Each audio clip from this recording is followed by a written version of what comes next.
The True Believer, Thoughts on the Nature of Mass Movements by Eric Hoffer. Chapter 2, The Desire for Substitutes. There is a fundamental difference between the appeal of a mass movement and the appeal of a practical organization. The practical organization offers opportunities for self-advancement, and its appeal is mainly to self-interest. On the other hand, a mass movement, particularly in its active revivalist phase, appeals not to those intent on bolstering and advancing a cherished self, but to those who crave to be rid of an unwanted self. A mass movement attracts and holds a following not because it can satisfy the desire for self-advancement, but because it can satisfy the passion for self-renunciation. People who see their lives as irremediably spoiled cannot find a worthwhile purpose in self-advancement. The prospect of an individual career cannot stir them to a mighty effort, nor can it evoke in them faith and a single-minded dedication. They look on self-interest as on something tainted and evil, something unclean and unlucky.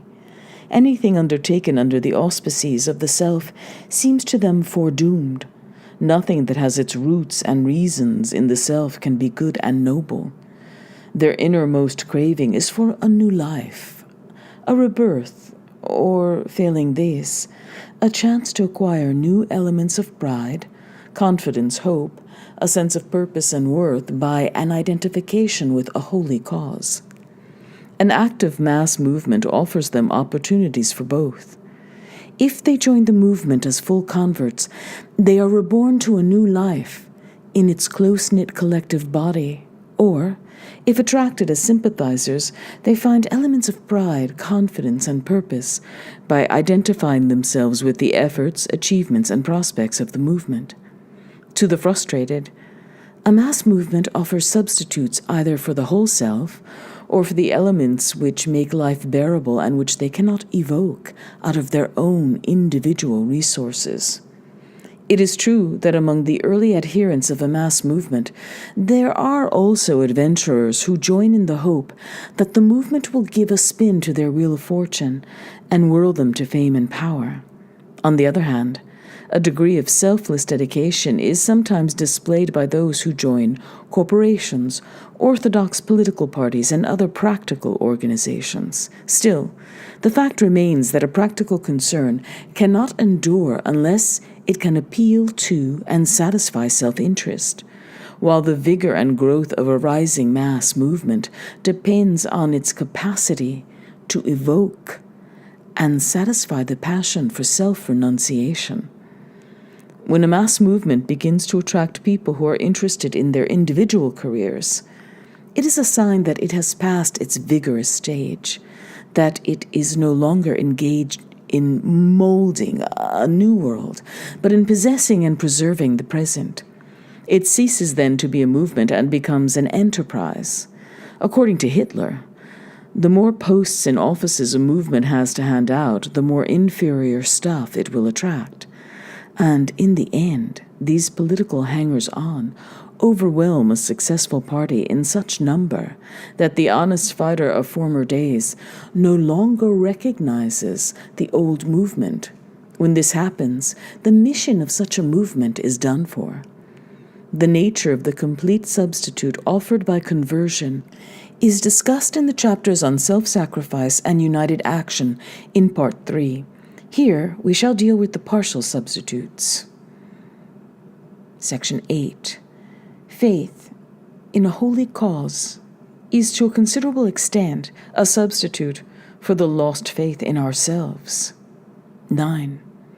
The less justified a man is in claiming excellence for his own self, the more ready he is to claim all excellence for his nation, his religion, his race, or his holy cause. 10. A man is likely to mind his own business when it is worth minding. When it is not, he takes his mind off his own meaningless affairs by minding other people's business. This minding of other people's business expresses itself in gossip, snooping, and meddling, and also in feverish interest in communal, national, and racial affairs. In running away from ourselves, we either fall on our neighbor's shoulder or fly at his throat. 11. The burning conviction that we have a holy duty toward others is often a way of attaching our drowning selves to a passing raft. What looks like a giving hand is often a holding on for dear life. Take away our holy duties, and you leave our lives puny and meaningless. There is no doubt that in exchanging a self-centered for a selfless life, we gain enormously in self-esteem. The vanity of the selfless, even those who practice utmost humility, is boundless. 12. One of the most potent attractions of a mass movement is its offering of a substitute for individual hope. This attraction is particularly effective in a society imbued with the idea of progress. For, in the conception of progress, tomorrow looms large, and the frustration resulting from having nothing to look forward to is the more poignant. Hermann Roschnig says of pre-Hitlerian Germany that the feeling of having come to the end of all things was one of the worst troubles we endured after that lost war. In a modern society, people can live without hope only when kept dazed and out of breath by incessant hustling. The despair brought by unemployment comes not only from the threat of destitution, but from the sudden view of a vast nothingness ahead. The unemployed are more likely to follow the peddlers of hope than the handers out of relief. Mass movements are usually accused of doping their followers with hope of the future while cheating them of the enjoyment of the present. Yet, to the frustrated, the present is irremediably spoiled. Comforts and pleasures cannot make it whole. No real content or comfort can ever arise in their minds but from hope. 13. When our individual interests and prospects do not seem worth living for, we are in desperate need of something apart from us to live for.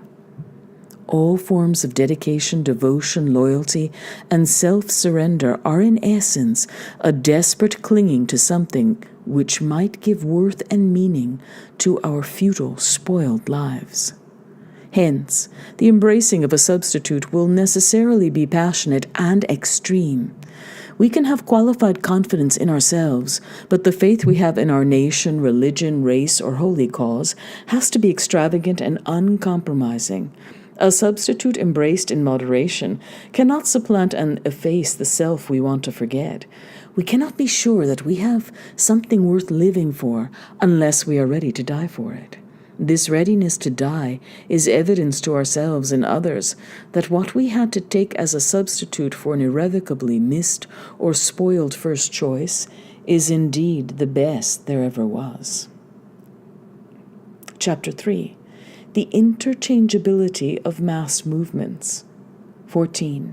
When people are ripe for a mass movement, they are usually ripe for any effective movement, and not solely for one with a particular doctrine or program. In pre-Hitlerian Germany, it was often a toss-up whether a restless youth would join the communists or the Nazis. In the overcrowded Pale of Tsarist Russia, the simmering Jewish population was ripe both for revolution and Zionism. In the same family, one member would join the revolutionaries and the other the Zionists. Dr. Chaim Weissman quotes a saying of his mother's in those days, quote, "Whatever happens, I shall be well off. If Shemuel, the revolutionary son, is right, we shall all be happy in Russia. And if Chaim, the Zionist, is right, then I shall go live in Palestine." End quote. This receptivity to all movements does not always cease even after the potential true believer has become the ardent convert of a specific movement. Where mass movements are in violent competition with each other, there are not infrequent instances of converts, even the most zealous, shifting their allegiance from one to the other. A Saul turning into a Paul is neither a rarity nor a miracle. In our day, each proselytizing mass movement seems to regard the zealous adherents of its antagonist, its own potential converts. Hitler looked on the German communists as potential National Socialists.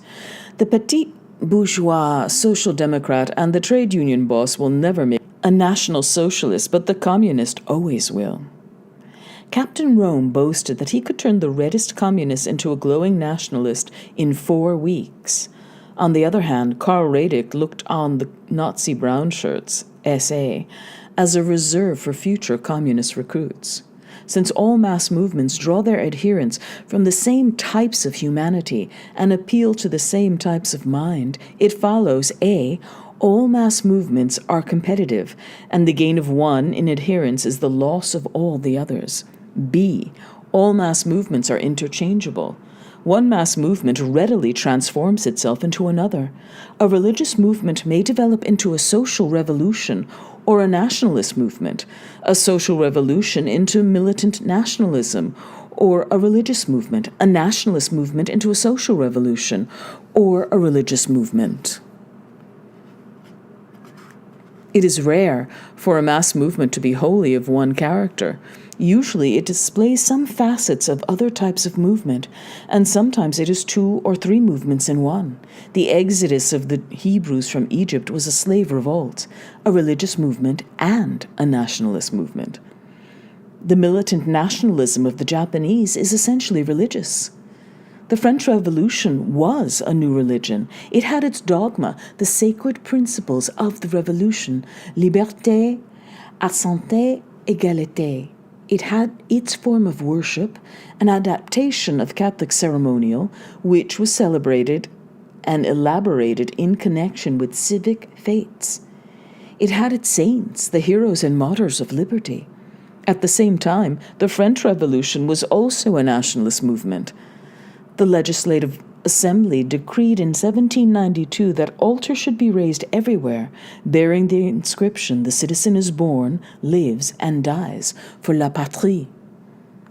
The religious movements of the Reformation had a revolutionary aspect, which expressed itself in peasant uprisings and were also nationalist movements. Said Luther, "In the eyes of the Italians, we Germans are merely low Teutonic swine. They exploit us like charlatans and suck the country to the marrow. Wake up, Germany." The religious character of the Bolshevik and Nazi revolutions is generally recognized.